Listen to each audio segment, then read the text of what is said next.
ये आपने अभी भी कहा पारिवारिक रिश्ता, आपने इस पूरे चुनाव में माता पिताजी का नाम कई बार उठाया। सोनिया जी भी यहाँ कल आई थी, उन्होंने कहा कि मैं एक तरह से राहुल जी को आपको समर्पित कर रही हूँ, जो काम मैंने किया वो आपके लिए करेंगे।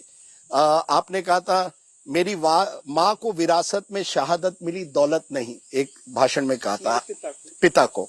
आपने कहा सोनिया जी ने मंगलसूत्र देश के लिए एक तरह से अपना कुर्बान किया है।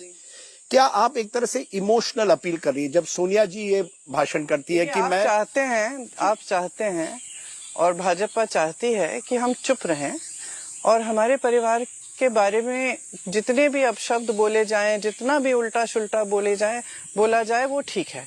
आप चाहते हैं कि आप हमारे शहीद पिता को देशद्रोही कहें, मेरी शहीद दादी जी को देशद्रोही कहें और हम चुप रहें। ये तो आपके फायदे की बात है। हम चुप क्यों रहे भाई? हमारे परिवार ने अगर देश के लिए कुर्बानी दी है तो क्या हमें शर्म आना चाहिए इस पे? मुझे तो बहुत गर्व है कि मेरी दादी जी 33 गोली खाई हैं इस देश के लिए। बहुत गर्व है कि मेरे पिताजी शहीद हुए हैं इस देश के लिए। मैं बोलूंगी, क्यों नहीं बोलूंगी। हम बोलते हैं तो आप कहते हैं इमोशनल पिच कर रहे हैं।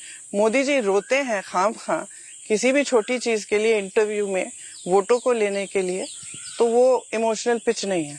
हम तो सच्चाई कह रहे हैं। मैं तो 19 साल की उम्र में अपने पिता के टुकड़े लाई हूँ घर, तो मैं क्यों ना बोलूं उसके बारे में? मैं चुप क्यों हूं अगर मेरे पिता को आप देशद्रोही बोलेंगे कि पिताजी ने कानून बदले, इंदिरा जी की विरासत को बगैर टैक्स के लेने के लिए कानून बदले। क्या बकवास है ये? और आप झूठ पे झूठ फैलाए जाएं और हम चुप रहें, क्यों?